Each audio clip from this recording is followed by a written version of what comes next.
And what's up, everybody? I'm back with another video game review. Today, we are reviewing Spider-Man 2. Finally. I have wanted this game since it came out last year, October 2023, I believe is when it came out. And I've been wanting it ever since. And I finally got it. This is being recorded. I finally got it. Well, I got it after my birthday. And I got to playing it. I beat the game. I've done some side quests too. Not a whole lot of side quests, but some. Been working on some of that. So that's been cool.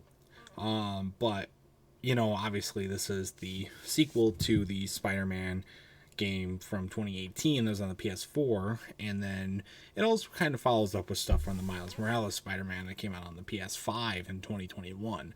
So, there you go. But I got a lot of thoughts on this game. It got mixed reviews. I definitely could see some people did not like it, but the reviews were overall positive, and I got a lot of thoughts on it as well, so let's jump right into it, shall we? First off, I gotta say, just like the first Spider-Man, when I say the first Spider-Man game, I mean the 2018 Spider-Man. Let's just make that clear right off the bat. I think the graphics are amazing, though, just like in the first one. It looks incredibly good. That is not to confuse anybody. I know some people say, oh, it might have some bugs here and there. I didn't see any of that. I thought it worked great, and it looks amazing. So it was really, really good.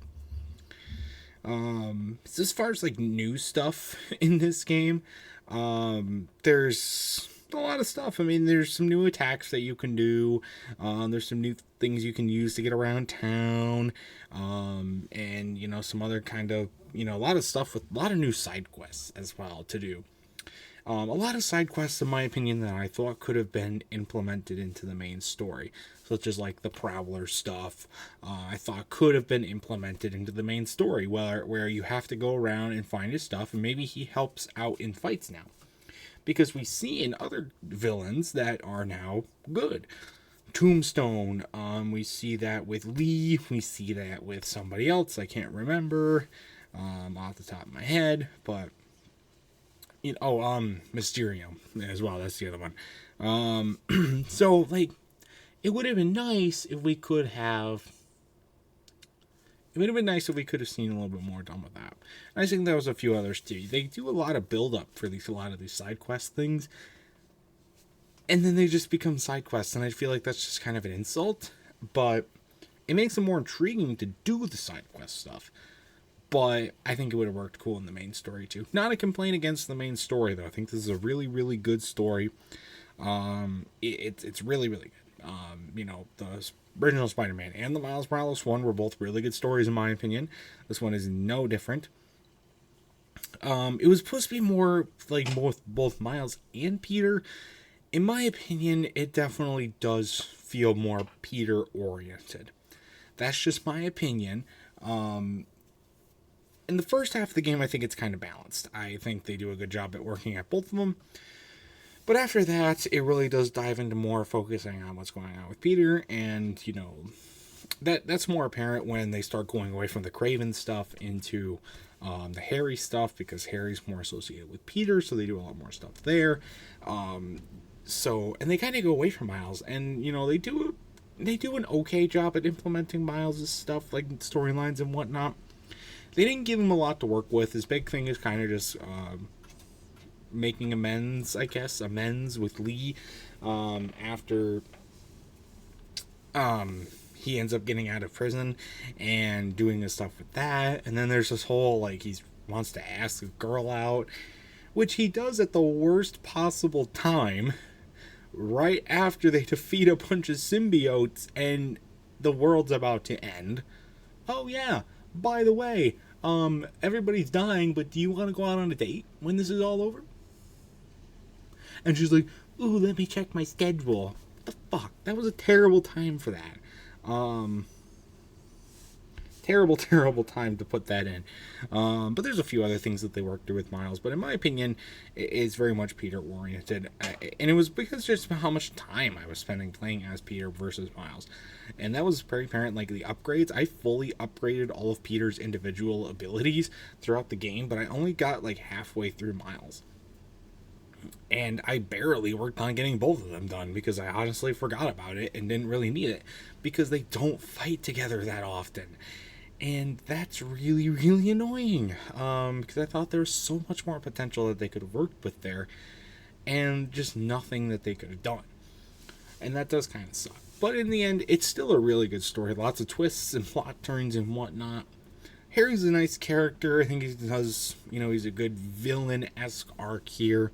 I did think as well, there was a lot of, I think there's some places that could have worked. I know they were trying to follow kind of how the comics did it with the movies and whatnot, but I thought like the stuff with Peter with the Venom suit and everything could have worked well near the end of the game. It felt like having that in the middle of the game just made it drag on. Especially with the enemy that were introduced at the beginning of the game, Kraven, dying not even, I would say, at most 2/3 of the way into the game. That was not a good point to have. It works. It's not a bad point, but I feel like they could have done better with that. Just kind of my opinion. Because then you're diving into all this stuff with Venom and Harry and whatnot, and it just feels like after that it kind of drags on. Because I think in a lot of people's minds they're thinking, oh, Kraven's dead, the game's pretty much over. But it's not. There's a whole nother set of stuff. There's a problem with this in the original Spider-Man and Miles Morales Spider-Man. Well, not so much in the Miles Morales Spider-Man, but definitely in the original Spider-Man, where it just goes on forever and ever and ever, it feels like. And it never ends. And that can get a little difficult. That can be a little annoying as you go. And it does definitely feel like they kind of sliced a lot of plot points together. There's a lot of different endings that they worked through. The Peter Venom thing, the Kraven dying thing, and the actual ending of the game. And they kind of stitched them together. And it works fine. Like I said, they didn't do terrible, but could have been better, So that was pretty good. They also really took advantage of the controller's abilities, using the pressure triggers and really working with the rumble features and all that kind of stuff, and with the sounds and everything like that. Worked really, really good there too. And there was a racial slur dropped in the game. Huh? If you know, you know. I probably just heard it wrong, but yeah. Also, I mean, what the hell were we doing with a boss fight for MJ? Not the Scream boss fight, where she turns into a symbiote and you fight her, but when you're playing as MJ and you have to fight a boss, and why is it also like the easiest boss fight in the game? Well, I think a lot of people had complaints with MJ playing too much in the game as MJ. There are 3 main MJ levels, and in my opinion, they're pretty fun, but they're my least favorite in the game. They were my least favorite in the original Spider-Man, and in this one, they're also not my favorite by far. Doesn't mean they're done terribly, though. It's just weird. Like, I don't know, give her some powers if you want her to be a part of it. I'm fine with her being a part of it. You gotta give her some abilities. I just think it's the impracticality is becoming larger and larger with every time they do this, and it's just doesn't work well in my opinion. Also, these boss fights are insane. There are a lot of boss fights in this game, and some of them are fine. They range from anywhere from just 1 phase, 2 phases. Most of them are in between 1 and 3 phases, which is what you would expect. But then there's 2 boss fights that are 4 phases. And that is the Scream boss fight and the final boss fight with Venom. That is way too many phases. Say it again. Way too many phases. The fact of the matter is that it is just too much. I know I've played other games that have more than 4 phases for boss fights. Bayonetta 2 is a good example of that. I think I had one other one on the top of my head. I don't remember what it is off the top of my head, but I know Bayonetta, for example, Bayonetta 2 has multiple phases with its bosses. More like 6. I think there's 6 or 7 phases. That's a lot too, but the phases are overall shorter to account for more of them. And there's not as many introduced gimmicks, and they also are more attacks that work well in those phases. So they overall feel more justified. And I thought the Scream fight wasn't terrible when I looked back on it. It was terrible when I did it, but looking back on it, it wasn't as bad. The Venom fight, though, I have been holding off on putting a Spider-Man Miles Morales or Spider-Man 2 level in the hardest video games levels list. I got through all of Spider-Man, all of Miles Morales, did not put any of them on. I was so close to being done with Spider-Man 2 and not putting one in there. Mostly because, for most of the levels, they are really challenging. But once you figure out their patterns, it's just about length. It's not about skill, difficulty, anything like that. It's just about length and knowing the patterns. And just being able to do it in an endurance test. But the Venom fight I had to put on the list because it is just way too damn long and way too damn hard. Because I'll talk more about it when I do the hardest video game levels list, but it does not go well at all. And it really sucks because, it really does suck because it just puts a sour ending onto the game. It's so long. It took me over an hour to finish that last part of the game, which is way, way too long for a boss fight. I am sorry. Really, way too long. Just way too long.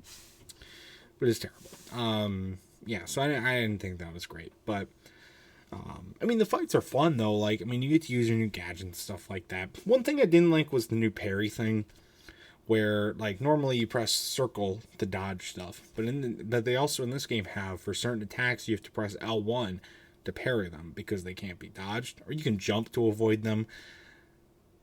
I just never could get used to it because you would be so conditioned to press circle for everything, especially when there's a lot of enemies around you, and a lot of them you can avoid with circles. So you press circle, but then one comes in that, and you have to press L1, but you don't see it in time, and you're dead. So, and it wasn't a huge deal except for the final battle with Venom, the final phase, to be more specific.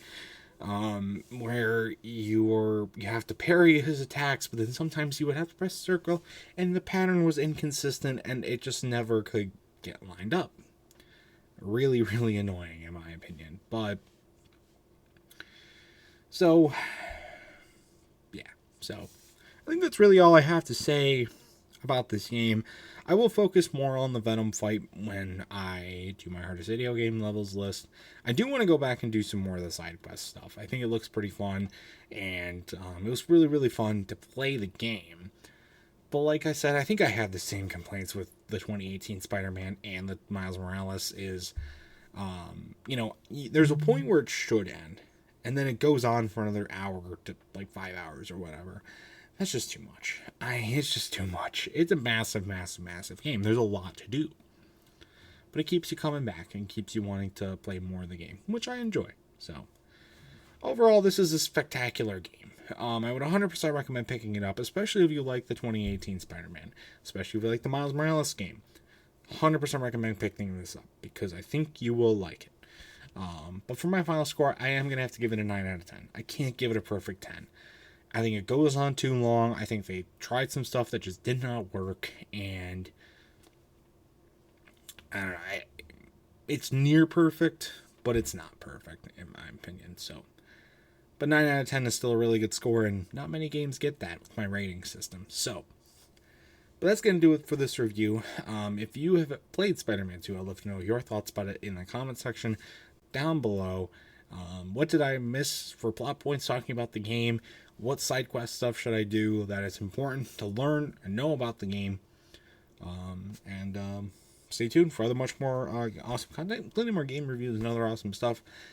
they're probably going to slow down. The game reviews are, because I'm running out of games to play on the backlog, which means we're getting closer to that hardest video game levels list. There are 17 levels now put in that, 17 entries, I should say, on that list, plus a bunch of dishonorable mentions, so that should be a lot of fun.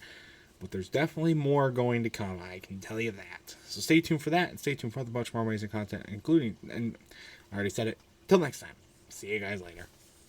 Goodbye.